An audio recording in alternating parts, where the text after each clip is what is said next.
Smart Viewers, welcome back to Binusian on Screen. Yes. Ih, nggak sabar ya, kita pengen kasih tahu deh siapa sih hari ini, ya ampun. Karena relate banget sama kita, teman-teman kita juga. Pastinya, gitu. di sini pun kita udah sering dengerin juga ya, podcast-podcast ya, ini berhubungan dengan podcast. Yes, dan juga sering lah tampil di layar Binus TV kalau misalkan mungkin Smart Viewers paham ya, betul. gitu. Dia tuh sekarang sebagai podcaster, jadi berawal dari sebetulnya hobi bisa dibilang ya kan. Dari hobi, karena betul. dia tuh sama teman-temannya dia dia tuh suka film gitu. Suka film ya awalnya. Iya, dulu tuh kayak kalau nggak salah dia tuh cuman nge-share tuh di mana gitu. Akhirnya dia kepikiran oke lah bikin di podcast aja deh gitu. Dulu dari tahun 2018 atau 2019 gitu dia bikin. Terus sampai 2019 ya, gitu. Terus bertiga sama temannya dia gitu. Lama-kelamaan jadi nih gitu. Nah, Suka ya? itu. Nah, buat teman-teman, dari tadi udah di-describe, mungkin udah ada kebayang-kebayang. Mungkin dari fans-fansnya mungkin kebetulan lagi nonton juga gitu ya. Di sini nanti kita akan kedatangan untuk ngobrol-ngobrol. Dari Viana juga tadi udah hasilnya udah ada bersama dengan Yohanes Bimo. Wow. Gue applause dari sekarang. Betul banget. Beliau Bimo merupakan podcaster ya dari Opini Tengah Malam. Ya, dan kita akan membahas bersuara melalui podcast. Seperti apa pengalaman dia membangun podcast Opini Tengah Malam? Ya, simak di video berikut ini. Halo Smart Viewers, siapa sih sekarang yang belum pernah mendengarkan podcast? Pasti setiap dari kalian memiliki podcaster favorit tersendiri. Dan apakah podcast Opini Tengah Malam adalah salah satunya? Mari kita kulik secara lebih dalam tentang podcast Opini Tengah Malam. Dan inilah salah satu podcaster dari Opini Tengah Malam, Yohanes Bimo. Halo Bimo. Halo Viana, apa kabar? Baik. Gimana, sehat? Sehat sih, alhamdulillah. Oke, thank you ya udah mau join nih sama kita buat ngobrol-ngobrol nih. Nah, kalau misalkan kita boleh tahu nih jauh dari sebelumnya, apa sih sebenarnya buat lo tertarik nih untuk mengenyam pendidikan di jurusan Marketing Communication di Binus University? Oke, yang buat gue tertarik ya untuk di jurusan Markom Binus ya. Sebenarnya kalau untuk ngambil jurusan komunikasi bisa gue bilang gue background yang bukan suka ngomong sebenarnya sih.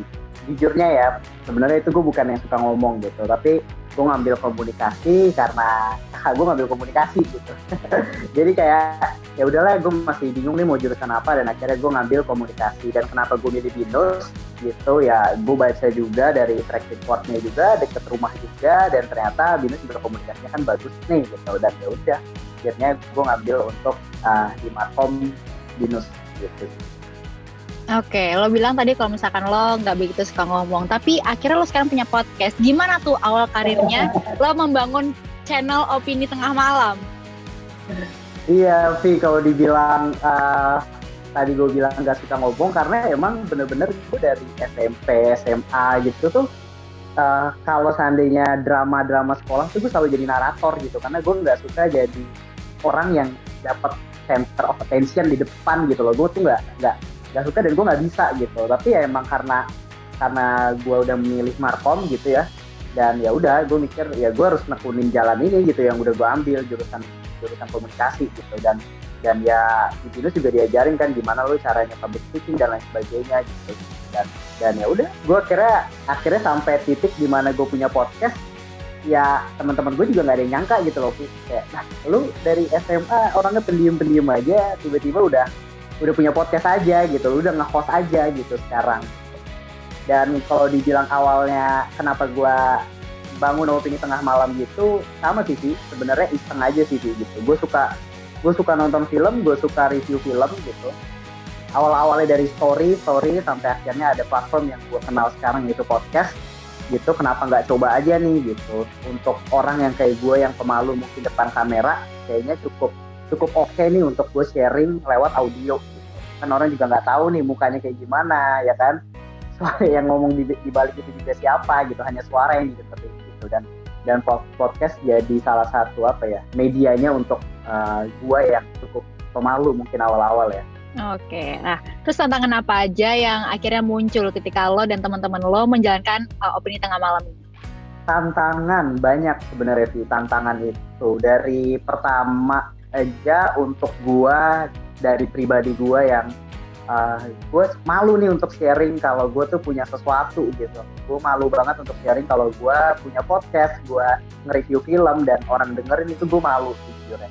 Gitu. Tapi gue mikir gitu, kayaknya suatu hal, suatu konten mungkin sama aja kayak lu punya bisnis gitu. Ketika lu malu untuk mempromosikannya, ya gimana orang mau tahu gitu, gimana orang mau denger gitu.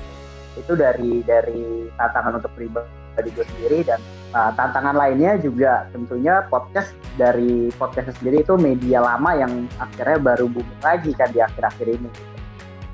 Itu juga jadi tantangan karena ya siapa orang yang mau dengerin lama-lama sekitar 20 menit untuk ngabisin waktu lu dengerin podcast gitu, audio yang basisnya audio dengan latar belakang yang orangnya lu nggak tahu sebenarnya siapa gitu.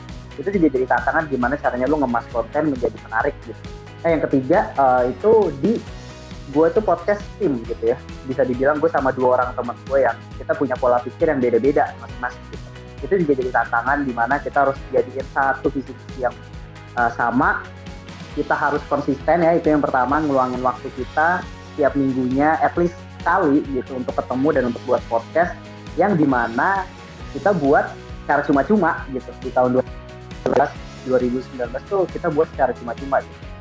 Tapi ya itu salah satu tantangannya, lo harus konsisten untuk suatu hal yang kedepannya gue percaya akan jadi something yang akan juga ngebangun industri podcast itu sendiri gitu. Oke, dan di podcast lo ini kan juga lebih banyak ke review film, tapi juga ada konspirasi nih. Apa sih yang ngebuat Opini Tengah Malam itu berbeda dari yang lain? Yang buat beda, oke, mungkin untuk beberapa konten ya, mungkin review film juga banyak gitu ya, bahas konspirasi juga banyak gitu. Yang buat beda mungkin gua itu formatnya itu diskusi sih lebih tepatnya, kayak let's say review film banyak banget nih, tapi banyak orang yang film tuh secara monolog gitu, satu orang ngomong 10 menit, 20 menit gitu. Nah gua bedanya mungkin kita bertiga gitu, gue bertiga bareng 2 teman gue yang mungkin dia setuju nih film dan mungkin gue nggak setuju kalau tandanya ini film bagus gitu. Ada yang mungkin dia biasa aja gitu. Nah itu akhirnya opini-opini itu yang terbentuk dan membuatnya mungkin sedikit beda. Mungkin gue sedikit kasih contoh, ketika gue ngebahas suatu konspirasi atau satu misteri ya, gue tuh suka banget bahas misteri yang unsolved gitu sih. Jadi di mana suatu kejadian yang mungkin belum terpecahkan akhirnya timbul banyak banget teori gitu.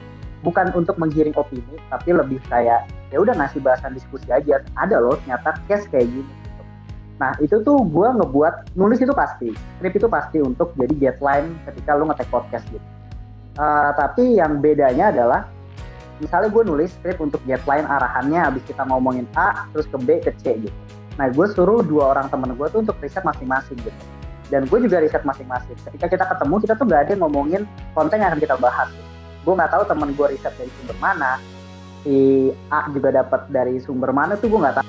Ketika pas kita take podcast 3, 2, 1 mulai, nah itu baru akhirnya gue tahu, oh ternyata ada teori baru yang dari dia kasih ke gue, ada yang fenomena baru, ada yang gue belum baca dan dia udah baca gitu. Dan di situ akhirnya timbul diskusi atau timbul opini-opini baru yang akhirnya ngebuat mungkin sedikit berbeda lah dari ketika pembahasan misteri atau konspirasi lainnya dari channel-channel lain. Oke. Apa mungkin insight yang pengen kalian bagi dan juga visi misi kalian dalam membuat Opini Tengah Malam sendiri? Oke, visi misi yang pengen gue bagi apa ya?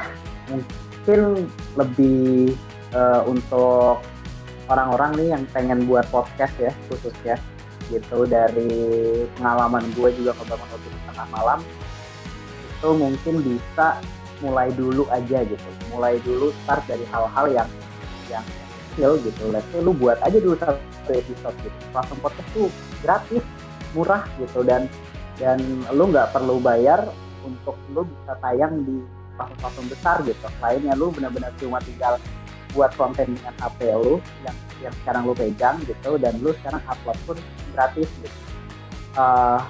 Ya itu sih dari gue, konsisten ya itu udah pasti, karena mau gimana pun caranya untuk lu bisa dapat audiens banyak ya itu dari konsisten gitu. Dan podcast itu juga mungkin tips dari gue juga, podcast itu lu secara nggak langsung lu belajar marketing sendiri.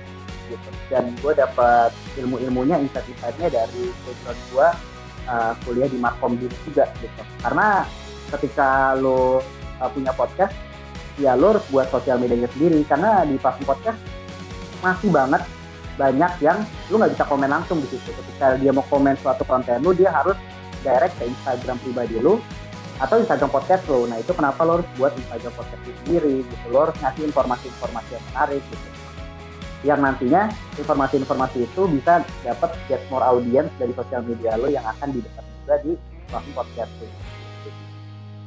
Oke, boleh dong mungkin kasih motivasi nih ke teman-teman atau mungkin ke smart viewers nih yang mungkin pengen juga menjalankan jadi jalur podcaster gitu. Gimana nih tips dari lo nih supaya mereka tetap bisa konsisten dan berani mulainya dulu nih. Menurut lo gimana, Bim? Mulainya dulu, motivasinya sebenarnya ya pasti setiap orang tuh punya hobi gitu ya. Pasti semua orang tuh punya hal yang dia suka gitu. Tapi terkadang orang bingung aja gitu untuk memulainya tuh gimana. Salah satunya mungkin podcast bisa jadi medianya gitu loh. Let's say kayak gua suka bahas film, dan podcast bisa jadi medianya untuk gue menyalurkan hobi gue gitu. Jangan pernah mikir kayak, aduh gue sukanya review mainan nih gitu, tapi gimana ya gue mau review di podcast, kan itu base-nya audio, harus ada visualnya dan lain sebagainya. Nah itu tantangan tersendiri untuk kalian yang emang mau bahas di podcast tapi terkadang perlu visualnya gitu. Itu jadi tantangan sendiri dan bisa banget ketika gue memulai untuk bahas terkait misteri gitu ya. Itu kan dimana lu butuh visual sebenarnya untuk membayangkan atau hal yang gue bahas atau fenomena gitu. Nah itu ya caranya gue dan teman-teman gue aja untuk penulisan skripnya gitu, dimana ketika harus yang perlu visual ya gue harus menjelaskan secara detail agar pendengar gue pun bisa membayangkan dan bisa nyampe nih informasinya sama sesuai dengan yang mau gue sampaikan gitu.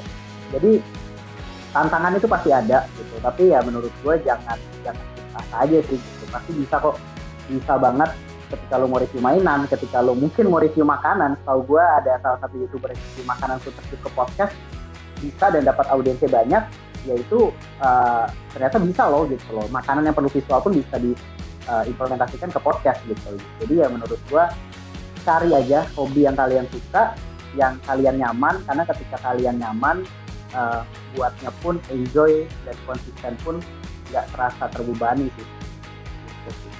Oke, thank you Bimo atas waktunya, atas sharing-sharingnya. Semoga motivasinya benar-benar bisa ngebangun nih calon-calon podcaster juga yang mungkin sebenarnya idenya banyak tapi terhalang nih gitu karena dia mungkin gak pede dan lainnya. Tapi semoga dengan adanya dari motivasi lo, semoga benar-benar mereka bisa mulai nih untuk membangun atau membuat podcast dari idenya mereka. Thank you, sukses terus untuk Opini Tengah Malam. Thank you, Vi. Oke, Smart Viewers, jangan kemana-mana, tetaplah bersama kami di Binesian On Screen. Yes, itu dia. Wah, luar biasa. Keren. Teman-teman kita sering-sering muncul juga di teman kita News banyak TV. yang sukses juga ya. Sukses juga, bro. Itu dia kan. Iya. Tapi sukses buat Bimo tentunya pastinya untuk teman-teman dari podcast Opini Tengah Malamnya untuk terus berjaya di tahun 2022 ini ya. Betul sekali ya, semoga bisa, kan tadi kita cuma ngebahas kan film, konspirasi juga Konspirasi, gitu kan. Tapi mudah-mudahan betul. nanti mungkin ngebahas percintaan mungkin. Wow, who knows ya. Ya, nanti kita nggak ada yang tahu. Kita buat teman-teman makanya kita nanti pantengin aja untuk ya konten-konten mereka lah ya. Di Betul. sosial media ataupun mungkin platform-platform yang pasti teman-teman juga pasti udah tahu. Dan gitu. juga saksikan mungkin interview selengkapnya di YouTube channelnya Binus TV ya. Betul. Oke, nah abis ini ya tentunya ini kan kita udah masuk tahun baru, udah nggak ada hubungannya juga sih Nggak ada hubungannya juga, udah lewat ya. Nggak ada hubungannya putar-putar. Mungkin semangatnya baru, karena energik abis ini, gitu. ya kan? Nah, iya bener kan di sini energik banget Smart Viewers ya. tenaga, mungkin energinya baru, tenaganya juga baru. Iya, gitu kan. nah ini mungkin pada penasaran ini kira-kira akan ada video apa sih? Nah, buat teman-teman nanti setelah yang satu ini pokoknya tetap di Binesian On Screen.